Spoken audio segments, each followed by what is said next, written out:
Welcome to another episode of RossDraws, and today I'm going to show you my portfolio that I used to get into art school. Man, this is a hugely requested video, and also today is my birthday! I'm getting old.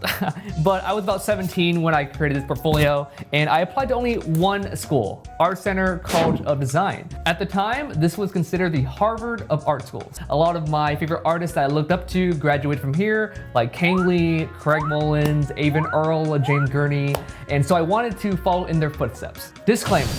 Don't go to Art Center just because I went. Make sure you do your research because this is a completely different program compared to the one I attended. And these days, I don't even think you need art school to become a successful artist. This portfolio was used to apply to my major, entertainment design, which is basically just illustration and concept art for TV shows, video games, movies, and theme parks. I was really lucky to have a friend, Ahmed Dory, give feedback on my portfolio and mentor me because going in blind would have been super scary, so I'm super thankful for his guidance. Also, while looking for my entry portfolio, I found my graduation portfolio. The difference between these is 4 to 5 years of hard work at art school, and so if this video gets enough likes and comments, maybe I'll make another video showing you guys what's in here. This is the portfolio. This is the notorious black portfolio that everyone buys, and yeah, let's get started. You know, the first thing I notice here is that I made a huge mistake and I don't have my name on my portfolio. This is a big no-no in the industry because we need to know who made the work, especially the recruiters who are trying to identify and accept you into the program. Please have your name on your work. Asopian. Oh my gosh, I totally forgot how I came up with this name, but right off the bat, I am so mad at myself for using all these brushes. You know, back then I thought the more brushes, the better your art. But clearly, this looks like chaos. Man, this wall of text looks 10 feet high. Here we go. By the way, this is 17-year-old Ross's original story, so don't laugh at him. Let's see what he's got. Planets in the lost universe have been disappearing for the last 3 centuries. This could get ugly. Oh my God.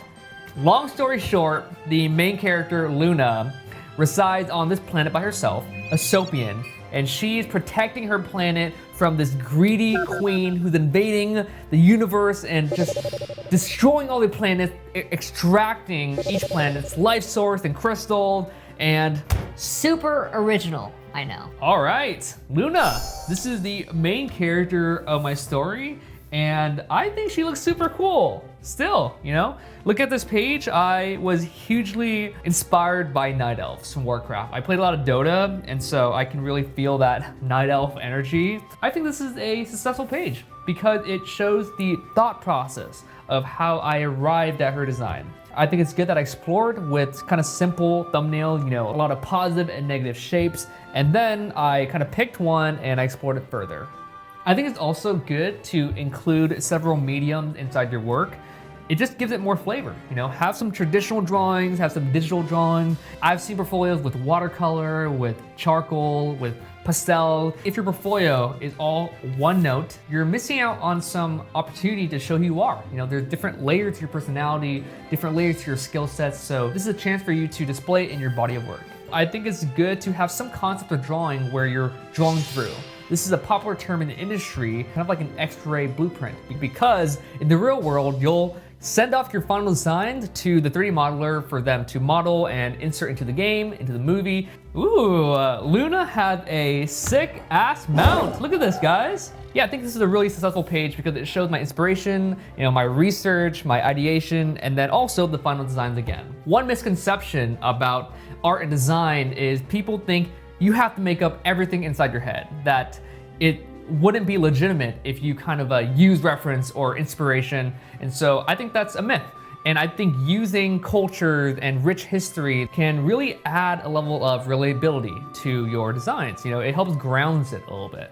So Luna's mount has 4 forms: a flying form, a travel form, a underwater form, and a combat form. I feel like subconsciously, it kind of reminds me of No Face from Spirited Away. So maybe that was kind of my inspiration at the very, very back of my mind. But yeah, I think this is really cool. Obviously not the most unique design, I was 17, but I feel like these thumbnails here are a great representation of exploring different silhouettes, you know? This one here reminds me of the villain in Power Rangers, you know, with the, I forgot her name. Oh, our first spread with environments. It's kind of cool to see, you know, where I originated from, you know, my early concept illustration work, my early environmental work. I think this is a successful layout page. You know, on the left here, you have me exploring different color temperatures, you know, different time of day, different moods, and then you have the final illustration. I extracted a key element of this illustration and made a technical drawing. I think recruiters really appreciate that when you're able to take something more abstract and then break it down into something really clear. Yeah, I feel like this type of hero shot is also really good to include in your portfolio to give the viewers some breathing room. You know, we have concept, concept, concept, and then we have boom, the cinematic hero shot where you can just appreciate the detail. This rocket ship looks like a...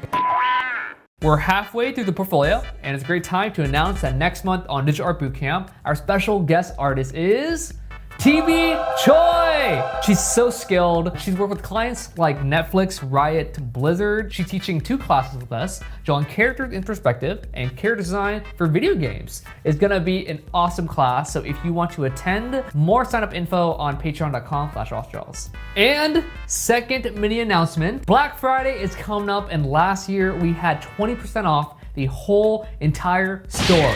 It was freaking awesome. So this year we're gonna run the exact same sale. So I'll see you guys on Wednesday, November 24th at 10 a.m. Pacific. The meeting room. Okay, you know what? I was pretty proud of this page because drawing in perspective, especially circled, is really hard. And I feel like I kind of nailed the perspective here. Look at this. Man, reading the sentences of 17-year-old Ross is like solving a Rubik's Cube. This is used to negotiate planned technology and talk to other engineers and others in other bases and areas. Not the best sentence, but in terms of content, I feel like this is pretty good. You know, you have full illustration, you have a transformation sequence, and you have some thumbnail concept exploration. I remember this being one of the most successful pages in my portfolio because of the variety of content here. You have the concept sketch exploration, you have the character design sketches, and the final illustration. And then also there's this technical drawing of the grid here to show how the researchers would move. Kinzo plant exploration. This is one of my favorite pages in my portfolio because it was just fun. And so here I explored the dangerous plants that inhabited the world. I started with some silhouettes and then some sketches again, and then have the final rendering and then the animations. This one's more of like a spider and a little more spiky. This one looks like a goopy monster. This one looks like a kind of a triple diglet flower. Some plants develop abilities to protect their crystals they carry with them. Freezing fume, paralyzing fume, penetrating needle explosion, and deadly poison, where this one jumps onto your head and just like... A lot of stories, you know, have some sort of like soldiers and armies, and we have a medic, we have a solider, and a tank. Yeah, even back then, I was very inspired by kind of that RPG feeling. You know, you have the healer, you have the tank, you have the assassin. One of my favorite games growing up is Halo 2. Also, I was inspired by Blizzard, so StarCraft plays some sort of inspiration into my work. I thought I did a pretty good job rendering, you know? Rendering a hard surface is really hard. I'm just an organic artist, you know, I like kind of drawing fantasy and feathers and organic elements. This here, I buckled down and drew a pump cannon, an assault rifle, a combat pistol, and then I storyboarded. This is probably one of my very first storyboards I've ever done, and this has failed the squint test. Yeah, when you do the squint test in art, you are fading out the details. You're just looking at the overall composition, the colors, seeing if the shapes work, seeing if the art worked as a whole, just muddy. I'm so glad I improved. And then we have unrelated work. Having an unrelated work section, I think, is super valuable into your portfolio because it shows more layers about who you are as a creator, who you are as an artist. I love figure drawing, you know, I love kind of drawing heads. I know some people love to include some watercolor, maybe some prop design, maybe some sculptures. I have some digital painting, and then I have some vehicle sketches with pen and Copic marker, some speed painting, and some weapon design. As you can see, there is a spectrum of different designs. You want to be broad and you want to have lots of flavor in your portfolio if you're trying to get into concept art and illustration. I hope you guys enjoyed looking at my portfolio. Man, I feel so vulnerable right now, you know? Like nowadays, I feel like I've gotten pretty good. I'm still learning, but looking back at this, I am so happy that I've gone a long way. But if you are trying to get into design school or art school, hopefully this can shed some light. So that is the end of my entry portfolio, and it just so happens my mom is here visiting. So I think it'd be great to hear from her exactly how she felt when she saw the acceptance letter. Oh my gosh, Mom! Hello, hello. How's it going? So, you sent out only one application to one school, one major. Was scared. What if you didn't get accepted anywhere? So what you gonna do the whole year? I keep checking every day, couldn't find anything until that Saturday. And I opened it and said, oh my God, I jumped up and down. I was so happy, even much more happy than you. You know why? Why? Because if you was not get accepted, you stay home, I have to take care of you another year. Oh my goodness. I was so happy, jump up and down. And then I start to book my vacation to Hawaii. Wow, you're just so happy I'm gone. Yeah. Hawaii. Yeah, I'm so happy that You even take you me? get in, Oh my I'm God. free. You get into college, my life is free. Oh my God. It all worked out. Yeah, lucky, you're lucky. Just luck. What? So I hope you enjoyed this video. Don't forget to subscribe, and remember, Every day is the color dodge day.